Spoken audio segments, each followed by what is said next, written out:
Hello, students. I'm going to try and give you this demonstration via a Zoom recording, so hopefully this is working.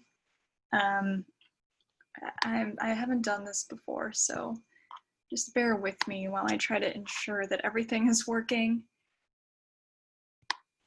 Okay, looks like it's recording, so I'm just gonna hope that that's accurate. Okay, so today I'm going to be drawing this image, which I will share with you. So this is an image of the surface of the planet Mercury. And so there are a lot of craters and rocky sort of textural features to this surface, which is why I thought it would be a good one for me to just show you. This might be similar to some of the images you choose for your soft texture project. Maybe you choose an image that doesn't look like this at all. It doesn't really matter. I'm just going to show you how to approach an image like this with a lot of complexity. And that way, you'll have some strategies in mind when you go to begin your own drawing. So this is just meant to show you how I think generally you should approach your drawing and to help you break down a complex image into more sort of simplified patterns and trends. So this image I have put in the demonstration folder for your reference if you want to follow along. You don't have to though, but I have this up on my computer screen, but I'm not going to keep it up during the entire demonstration, so you'll have to pull it up yourself if you want to compare what I'm doing to the image. All right, so I'm just going to get my screen in order a little bit. Okay, so I've got my drawing materials here. Let me just get out a couple of my tools. So I've got my chamois out. I'm gonna need a piece of my compressed charcoal. Let me pull out my pencils and brushes. Just sort of getting everything situated. We're gonna use most of our supplies, charcoal supplies, when we're working on this. So just grabbing everything out. Should have a good kneaded eraser. Okay. So we're going to start by toning our paper, and everyone should take this step when you begin your drawing, unless you're one of the few people who is doing this in pen, in which case you will not tone your paper. But for 95% of you, you'll be starting with charcoal, so you're going to tone your paper. Now, you're going to want to tone your paper in a slightly different way than you had been for the still life demonstrations. In that case, we were toning our paper just to give ourselves this sort of base that we could erase out of. And you're doing something similar here, but you want to build in more complexity when you're toning your paper. So when I look at the reference image, I notice there are sections of the image that are overall darker and sections that are overall lighter. And so I want to start to build in some of that complexity right from the start. So I'm going to use, very similar approach where I'm just going to start with a medium tone, but then I'm going to start building up some areas of darker tone and lighter tone according to the reference image. So you're welcome to follow along if you have your materials, or you can also just watch and observe. You should be doing this on the largest piece of paper you have. So I can't get like a full 18 by 24 sheet to fit on my camera just from this angle. So I'm using a smaller piece of paper, but you should really be doing this on whatever the largest piece of paper you have is. So you'll notice I'm getting some of this like unevenness where I can still see some of these marks. And actually that's okay because my surface is rocky. So I'm okay with having some of this sort of scratchiness show through. Now, the way I have my image oriented, I have a really dark section up at the top, so I'm going to go ahead and darken that pretty significantly. I want to start to build in some complexity. So any areas where I'm seeing a darker zone in the image, I'm going to try and build that in as much as I can. And then I'll use my paper towel to sort of commit to these darker sections.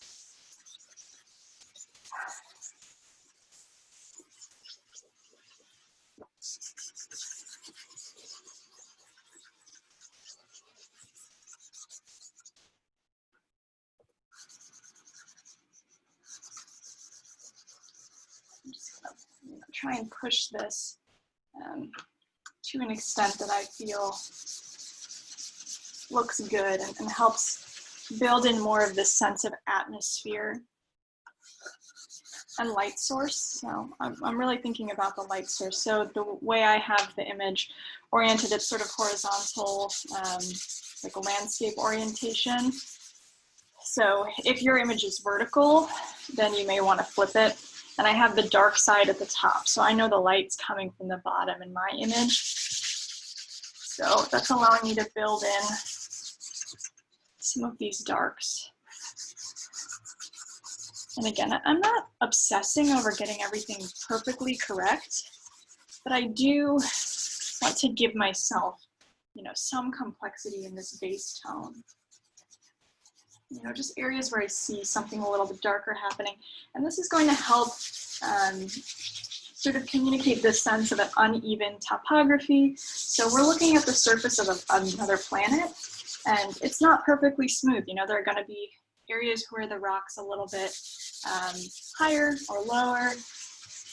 This has been a pretty battered surface because we have a lot of craters, so we know there have been several impacts. So I want to make sure that everything that I'm doing is communicating that sense of sort of complexity and that there's unevenness, throughout this surface. So I'm just trying to block that in my first step, which is toning.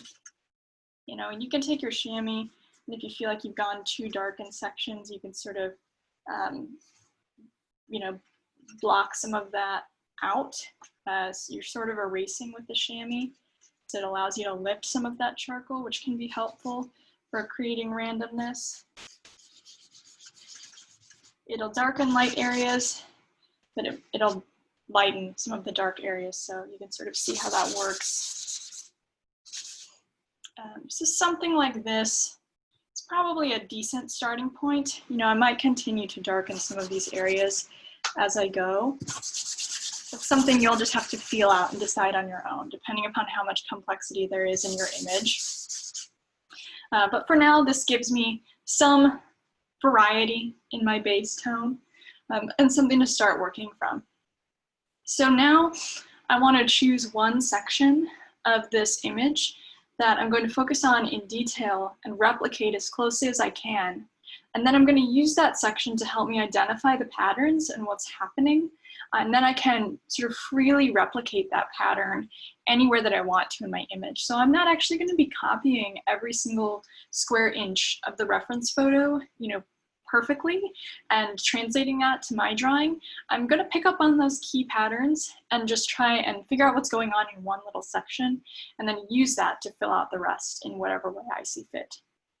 So because the sort of most striking features of this image are the craters, I'm going to, try replicating those craters as closely as I can, and then figuring out what exactly is happening with those forms. So, let's wipe off my hand a little bit.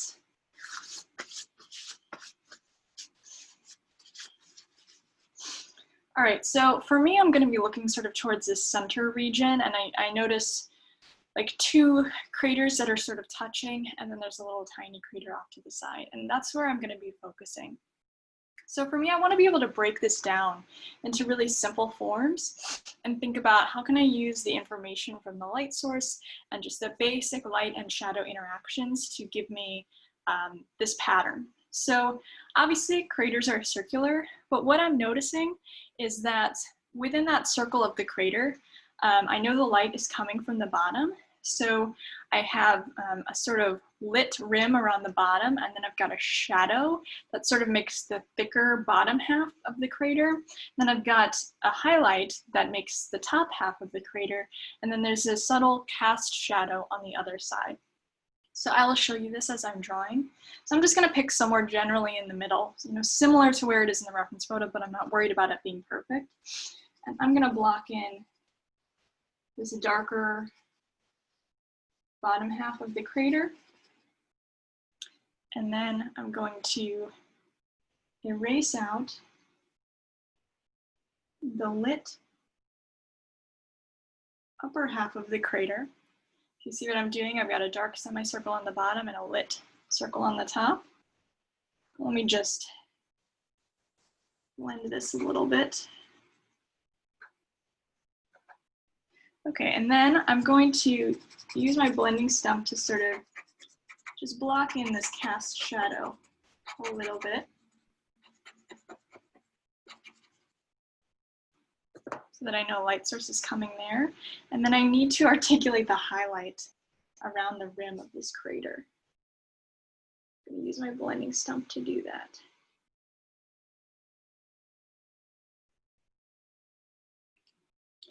And I might reinforce it a little bit with my white charcoal just because this is a lighter section of my image.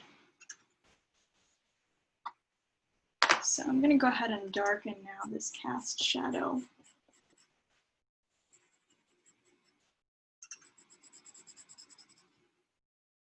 Okay, so to me this is the really core structural base of my crater. This is the pattern I'm going to need to replicate pretty much across the board. So there are more details you can sort of pay attention to, like how the values interact in this sort of center ring of the crater. Like, do they need to be darker? You know, what's the relationship? Where do the edges meet up on some of this? So you can continue to sort of push that complexity. You just want to make sure that you're able to identify these core structures. So that is the core structure of the crater, you know, from what I can tell. I've got these rings. It's essentially just circles that are cut or bisected halfway through, and there's a ring or an arc of dark value, and then an arc of light value, and then you've got a cast shadow and a highlight. And this tells me, you know, the light is coming from the bottom up. So it's hitting the very edge of this crater, which is then creating a cast shadow inside. And then it's hitting the other raised edge of the crater, and then that's creating a cast shadow. So it's just this cascade of light and cast shadows that we're thinking about, because, you know, obviously we're dealing with a surface that doesn't have as much atmosphere. So the light's hitting pretty directly just onto the surface of this rock. Okay, and I noticed there's another crater next to it that I'm going to try and replicate.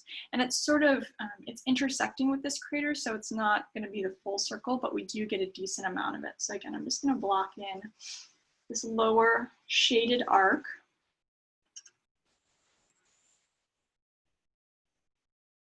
And then I'm going to highlight out the upper portion. I needed an eraser. The upper portion of that arc. Use my blending stump to soften and block in the cast shadow, the other edge of the highlight. And then this little lit edge there. Maybe just accentuate a few of those points with my white charcoal, just so it pops. And then I'm going to come in and try and reinforce some of these darker moments with, I'm just using my 2B at this point. I could probably use my 4B if I wanted to, because this is a pretty high contrast image, but I'm just starting with a 2B, you know, for the sake of starting in that sort of mid-tone, and then I can always darken if I want. All right, so I've got my two little intersecting craters here. So I think I really figured out the pattern that I would need to replicate.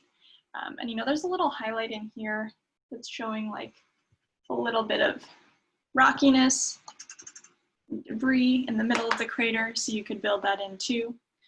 That's sort of a really nuanced detail that you wouldn't necessarily have to block in at this point, but after you built in more of the craters, you could do that.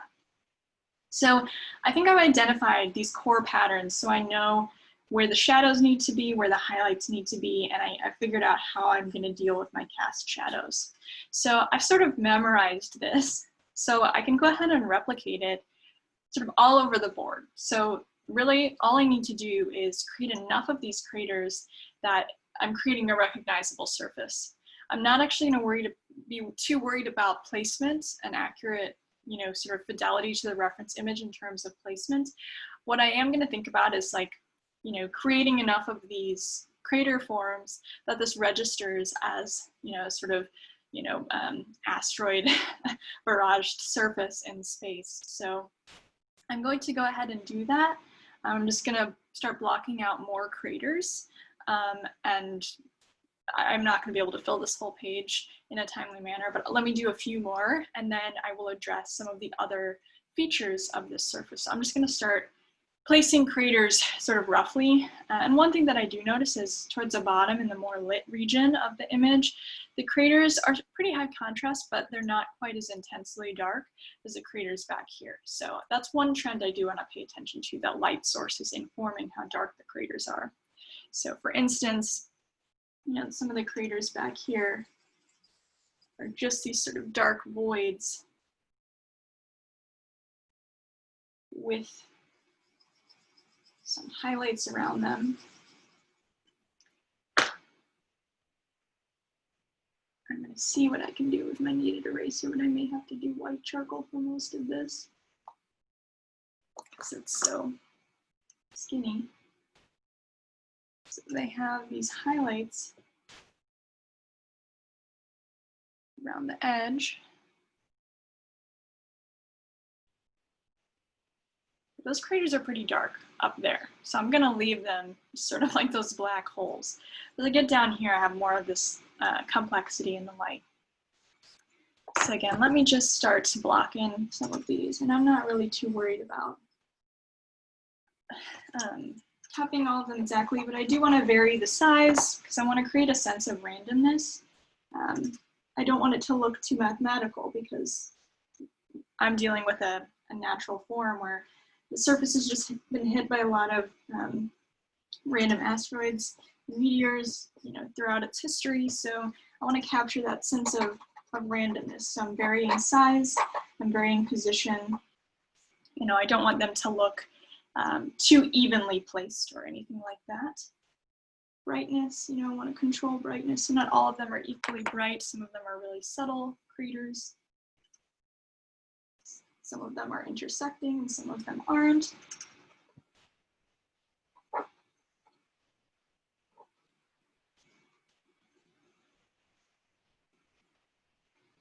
If you're following along, you can just go ahead and start filling some of these in as well. Maybe some of the circles are a little bit warped, like they're not perfectly circular because the surface has been eroded over time and other impacts have changed.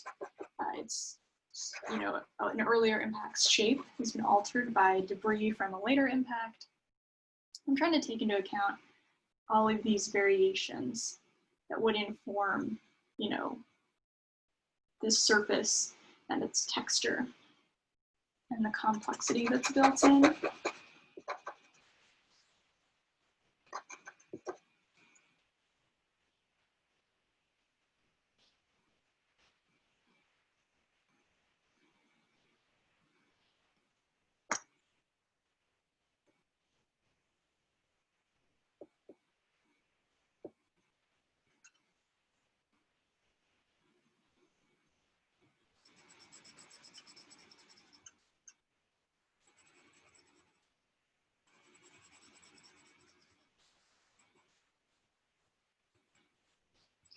And if a crater is taller,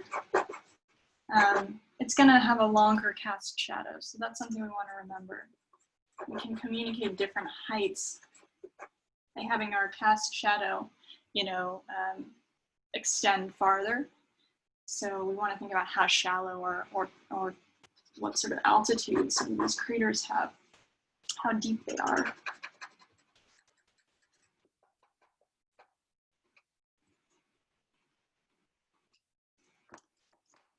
Just continuing to build in, as many of these as I can, have some that are really close together, some that are farther apart.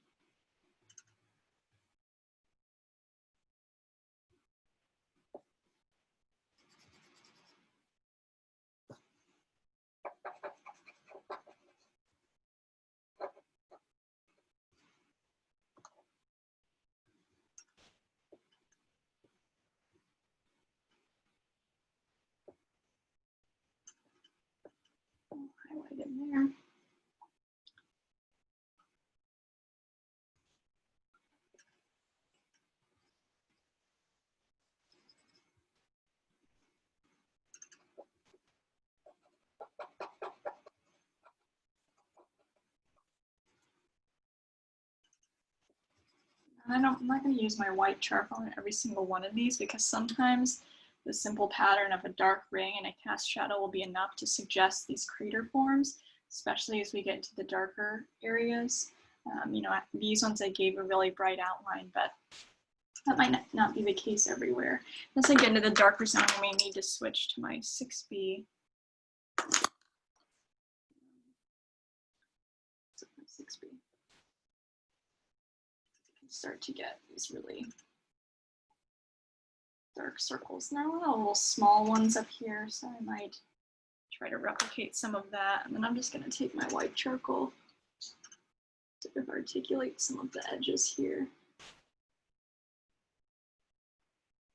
Just a little touch of the highlight is going to be enough to communicate some of these crater formations.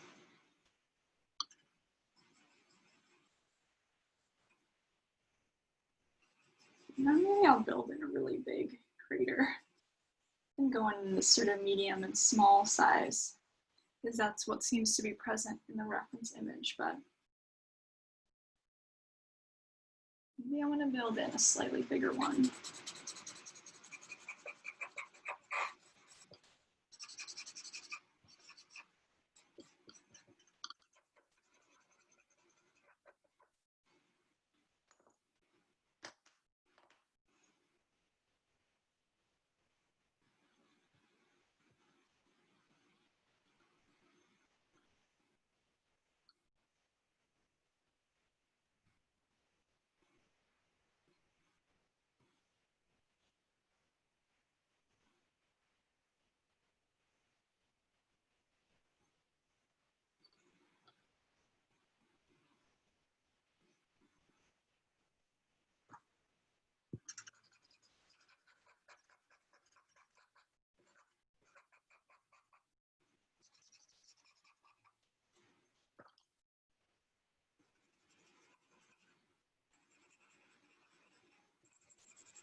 I'm just glancing back at my reference image every once in a while to sort of get a sense for how dark should some of these intersections be. Where do I want to build up some of my value complexity? You know, how many have little like bumps inside of them? I do want to remember that, you know, every highlight that I sort of carve out, there's another little shadow next to it. So I want to remember the light source, everything that I'm doing. If I'm carving out like any highlight of any size or shape, there needs to be an accompanying shadow with it to reinforce this sense of lighting.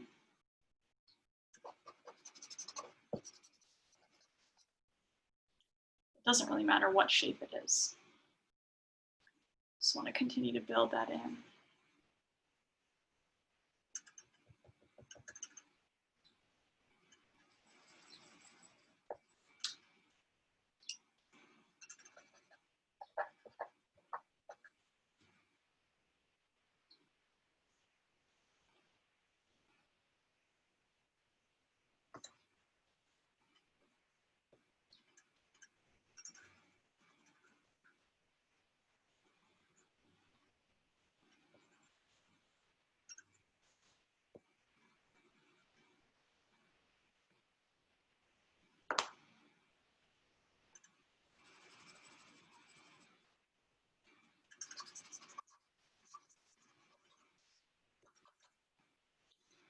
So I feel like we've got a decent number of craters here. You would keep doing this until you built up a lot of complexity.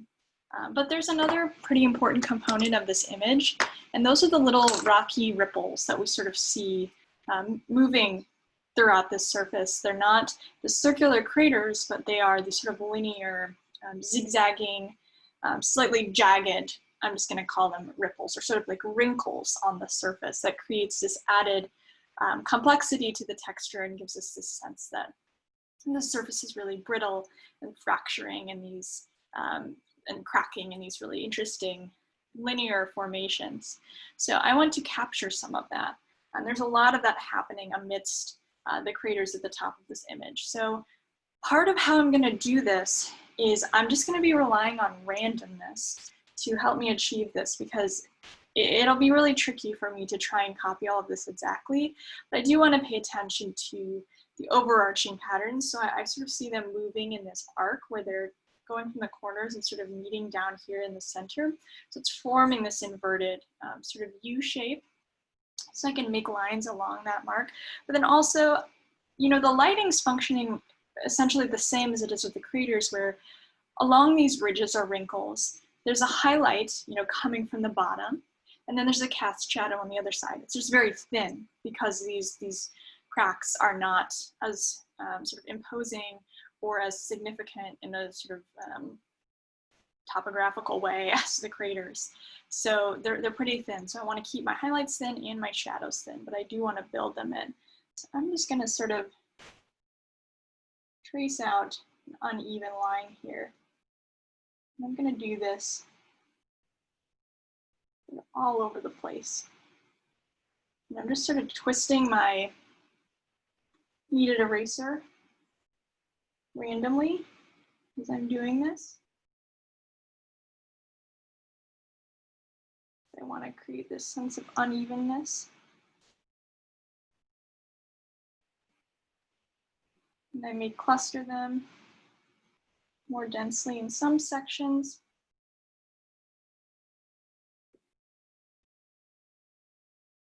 But in general, I want to create this sort of rippling effect.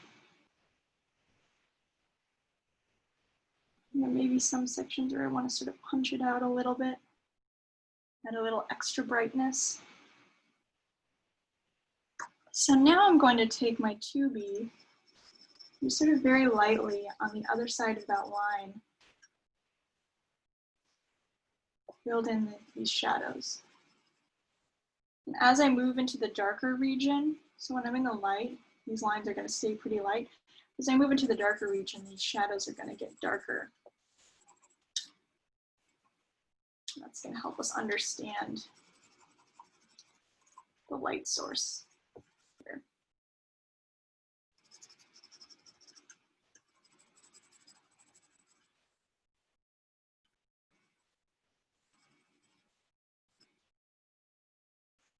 I'm just trying to give them a little bit of three-dimensionality so that I know these are extending into vertical space, you know, from the surface of the planet. They're not completely flat.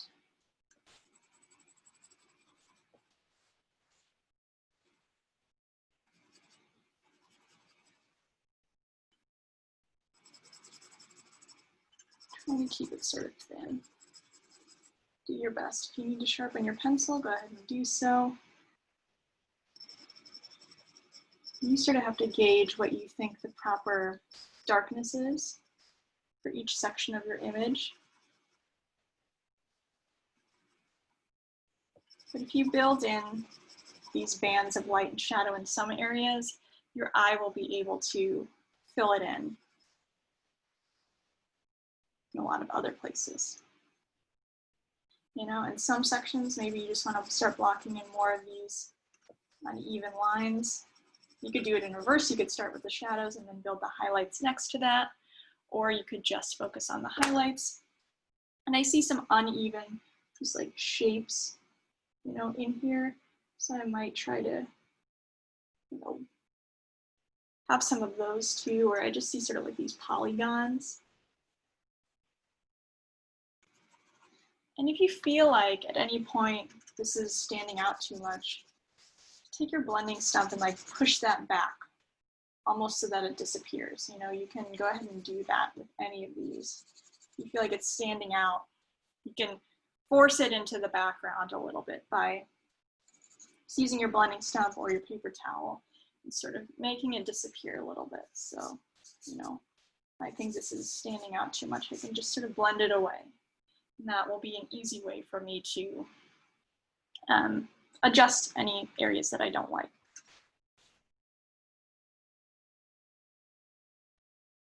So that's something I would want to continue doing, you know, throughout most of this upper section of the image.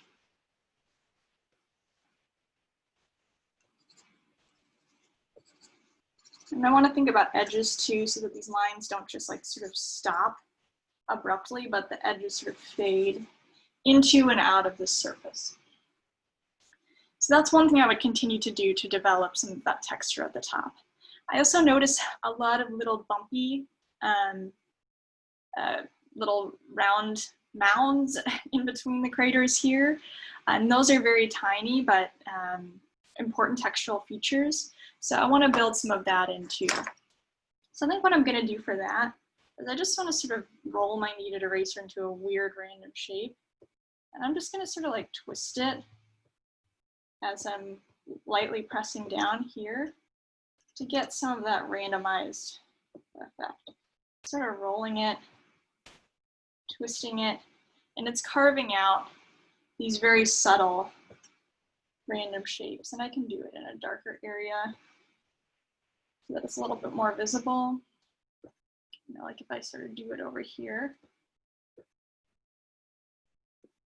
you can start to see some of those random shapes forming, and that's going to be really helpful to me so that I don't actually have to try and carve out these shapes exactly. The randomness of the kneaded eraser will give me that base, and then I can reinforce areas that I want to, you know, that have already been determined for me by the kneaded eraser.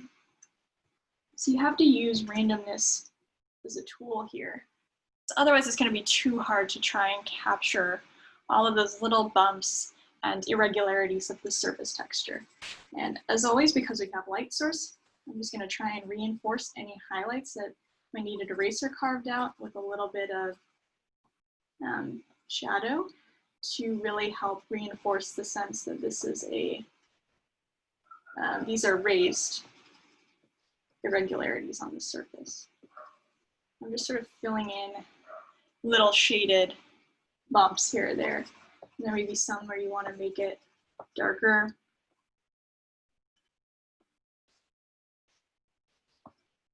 Depending upon how and what degree of relief you want these to exist.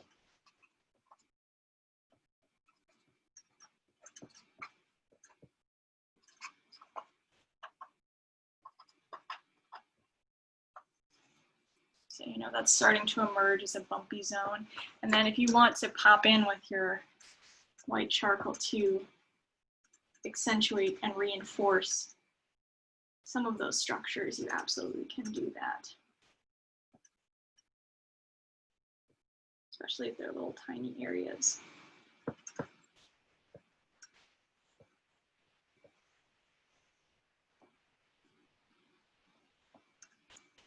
So that's starting to emerge as some of that bumpy texture, and I would want to continue to develop that.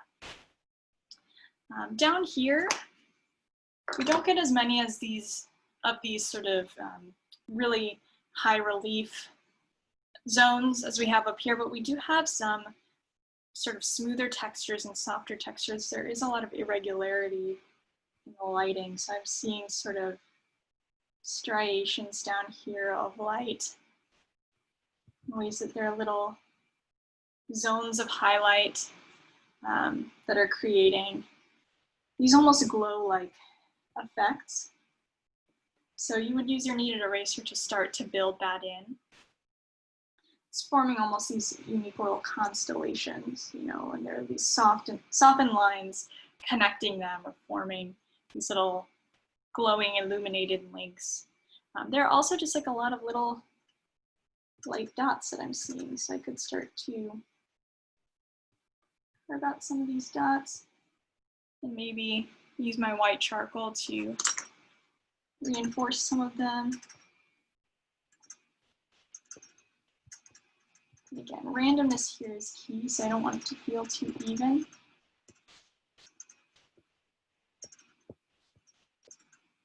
But that will help me build in more interest in this lower region of the image.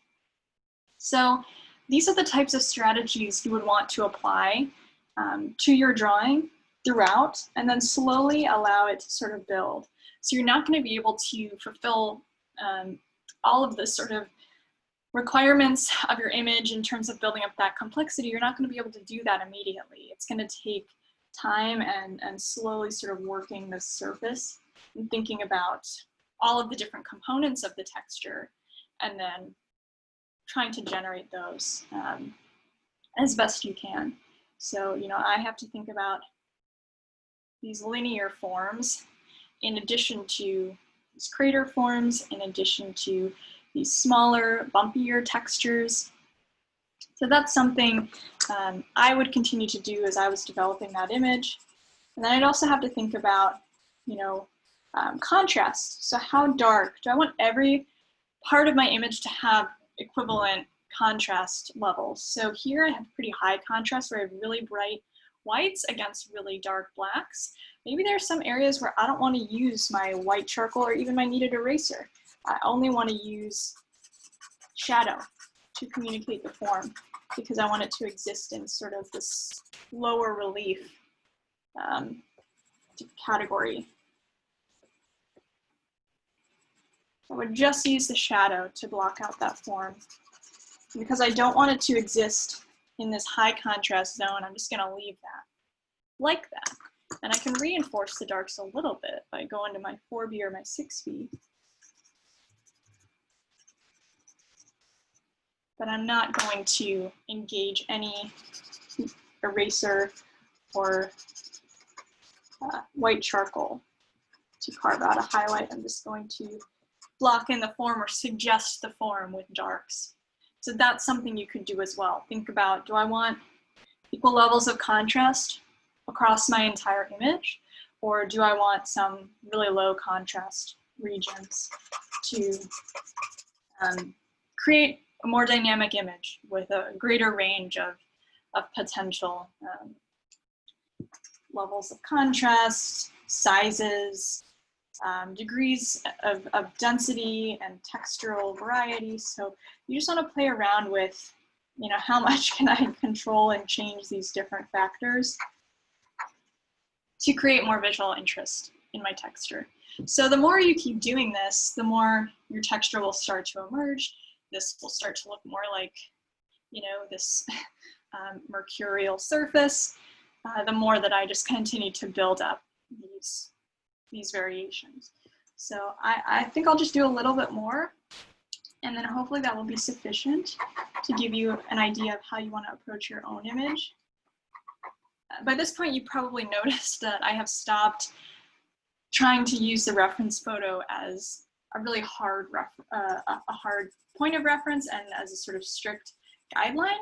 I've really just begun to rely on the patterns that I've identified and my own observations to communicate these textures. So that involves an understanding of the light source. Do I know where light is hitting and where the shadows need to go as a result of that?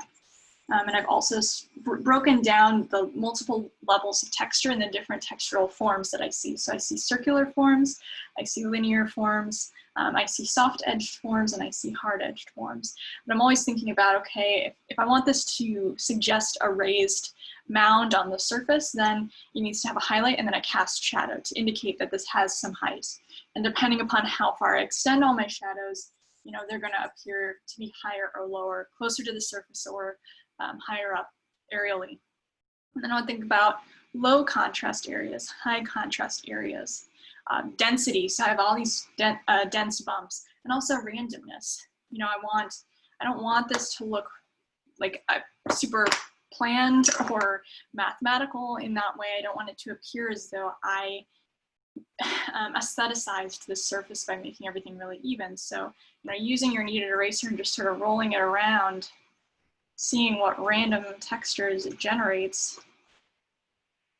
I'm literally just rolling it around on the surface, and it's creating some interesting bumps for me that I could then, you know, erase out more deliberately for some of them that I like, and create this sort of that sense of these random bumps. Or if I don't like it, you know, just push it back, blend it away. So that's what you have to take advantage of. These randomizing tools and ways to create the sense that this texture has emerged over you know, a multiplicity of varying factors, environmental factors, impacts on the planet, erosion, like all of these things that have happened over time. And they're gonna be pretty randomized, and they're gonna look complex because we can't cleanly predict all of the ways that a wrinkle is going to turn in the surface or where the craters are going to fall exactly. So you have to build in that randomness to your own image as well. Now, if your image is sort of one of these natural forms that does follow a highly mathematical pattern, so there are some forms in nature that are fractal or that follow the Fibonacci sequence, so you know, like pine cones, you know, if you choose to do something like that, then you may have to respect some of that mathematical sequencing, but for a lot of your textures, that's not going to be the case. You actually want to take advantage and leverage some of the randomness. So I think this is all I will show you for now. You can certainly continue to develop your image if you would like.